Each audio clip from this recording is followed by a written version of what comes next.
Hey, what's happening, guys? What's going on YouTube? You guys have tuned into Rules for Rebels, and in today's video, we're going to be talking about a guy who earned over $100,000 letting strangers swim in his backyard swimming pool. I happened to see this article on the Wall Street Journal, and it was titled, "An Airbnb for Pools is Making a Splash This Summer." And I only perused this article, so we're going to give it a read together, but as I was skimming the article, I saw there were a number of other people who were making, $10,000 to $20,000 per month just by letting people swim in their backyard pools. Now, this is kind of like I forget the name of the service. It's kind of like it's called Swimply. And it's sort of like an Airbnb, except instead of renting your own property, I guess you kind of rent out time slots and let people swim in your backyard swimming pool if you happen to have a backyard swimming pool. This could be a great way to earn money. Or, I'm looking to buy a house down in Florida right now, and initially I was looking at houses with pools. But the real estate market is so tight right now. I've kind of opened up my search to properties without swimming pools. And for any of you guys who've ever gotten a swimming pool put in, you've probably had a rude wake-up call with how much they cost. I was kind of calling around a little bit, and you're basically, you can do something cheaper, but you're basically looking at about 50 grand to put in a pool, and that's kind of like a pretty basic pool. If you want waterfalls or anything else fancy, it can easily go to $150,000. So if you're somebody who's thinking about putting in a pool and is having a hard time kind of swallowing that pill of how much it's going to cost, well, here's a way that you could kind of make some of that money back and subsidize that purchase. And I think there's also kind of a business opportunity or kind of a lesson here. And what I mean by that, think about, obviously the gig economy, or probably a better term for this type of gig economy, is like the sharing economy. The sharing economy has really grown, right? Like, you don't have a car, you can rent a car through these car rental services, or you could even do an Uber. You want somebody to run errands for you, you got TaskRabbit. And here you don't have a swimming pool, but you want to enjoy a swimming pool, you use Swimply. And I've actually seen ads on like Craigslist and social media, like Facebook groups and things like this before, like looking to have a backyard, looking to have a swim party for my 7-year-old.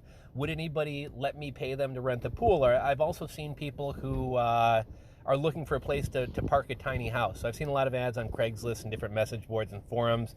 I got a tiny house. We're looking to spend a couple months in New Mexico. Does anybody have some spare room in a backyard that they let me park? I'll pay $350 a month for an electric hookup, and if you let me park there. And a lot of people were reaching out to other people to kind of do things like this in the past, but there wasn't necessarily a service that would kind of help pair together people looking to rent out something and people who have something to be rented out. And I think for the tiny house one, I want to say there's like a tiny house community or a tiny house forum where they actually do have somewhat of a classified section where people who have space in their yard to rent can do so, and people who have a tiny house and are looking to rent some space can do there. I guess kind of what I'm getting at here is, if you can bring together two groups or kind of help some type of opportunity like this scale, there's money in it for you. But let's take a look at this article.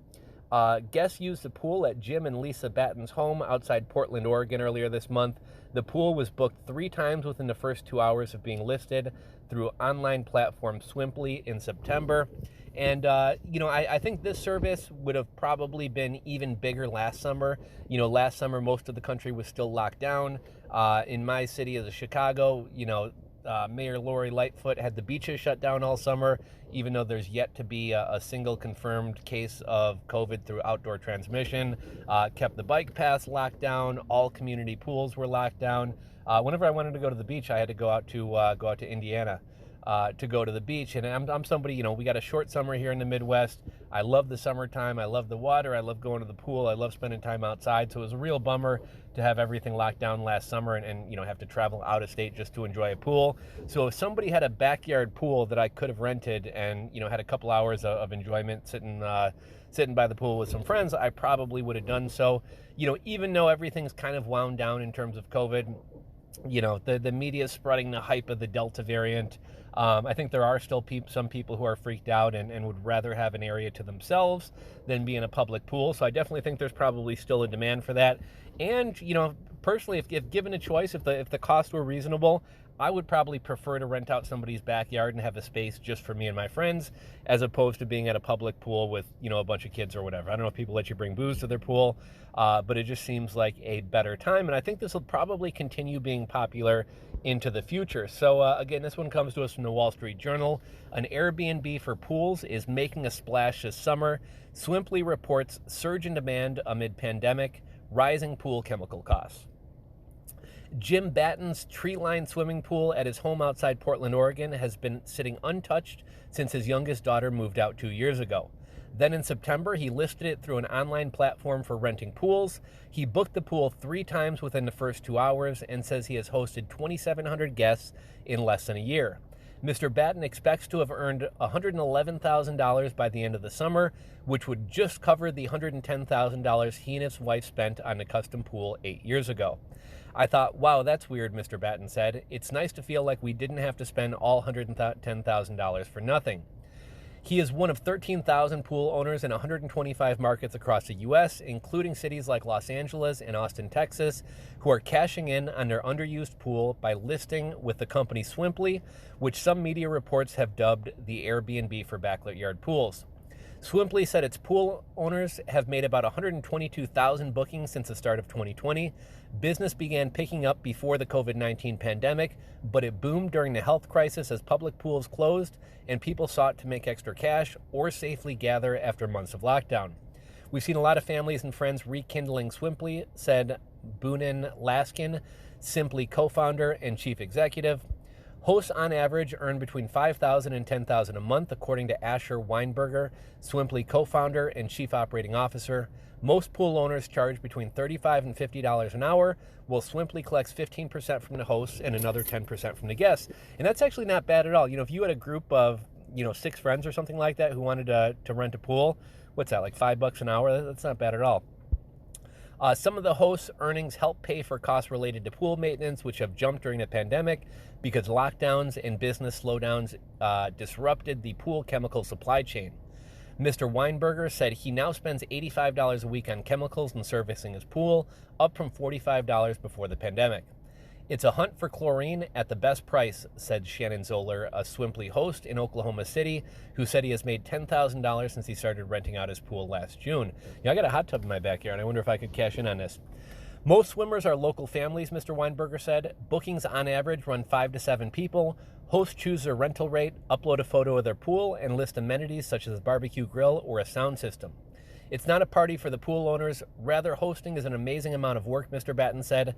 Most days he wakes up at 5 a.m. to skim the water of leaves.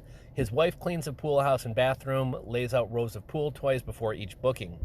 Swimply isn't the only pool in town. Pier Space, a marketplace for booking film production locations and event venues, offers thousands of spaces with swimming pools at hourly rates.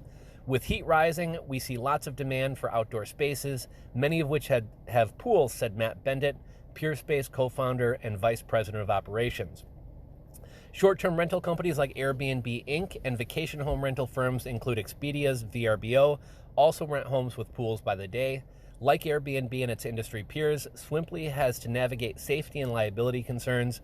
A swimmer could drown or rowdy guests might cause property damage. To mitigate those risks, about 80% of the company's hosts opt to stay home while guests are using their pool. Mr. Weinberger said the company also has in place host liability insurance for as much as $1 million and a property damage protection policy. Mr. Batten said he hasn't had any serious problems arise while renting his pool, but he still prefers to be home during the bookings. There are too many risks with unattended guests, he said, referring to horror stories of underage drinking and noisy events. Next month, Mr. Zoller is hosting a nearly 40-person pool party. He said enforcing rules about street parking and loud music has kept his neighbors happy. The worst thing I think happened is I found 2 beer cans in the skimmer once, Mr. Zoller said. And it looks like that is the end of the story. I always enjoy reading the comments. Let's see what people have to say about this. If someone drowns in your pool, you're liable, insurance or not, you will be sued. And if you're a millionaire or any person of substantial assets, you'll be sued beyond the limits of the policy and you will pay. Okay, $50 to $75 per hour seems like a terrible deal. For the same price, I can gain access to the water park for a day. I actually thought that, I think they actually said a lower amount than that, but I actually thought that was pretty reasonable, especially if you're going with a group. I love the exchange of goods and services, but just like Caliph trying to organize Uber drivers, government will need to wreck this one too, trying to figure out how, I guess at the county health department levels, but Swimply should partner with an insurance company on this if they haven't already. Lots of liability. One other not so small consideration, federal and where applicable state income taxes due on net earnings. I'm guessing I'm guessing probably the first time somebody books with you, they probably book with Swimply. I just tell people, contact me directly and pay with cash after that. If somebody drowns on the property, the homeowner will be sued for way more than Swimply's $1 million limit. Any claim that size on a standard homeowner or umbrella policy will be thoroughly investigated and denied. Glad that owners of private pools can make money and kids can enjoy private pools. Let's see. Okay, so I think that's probably good.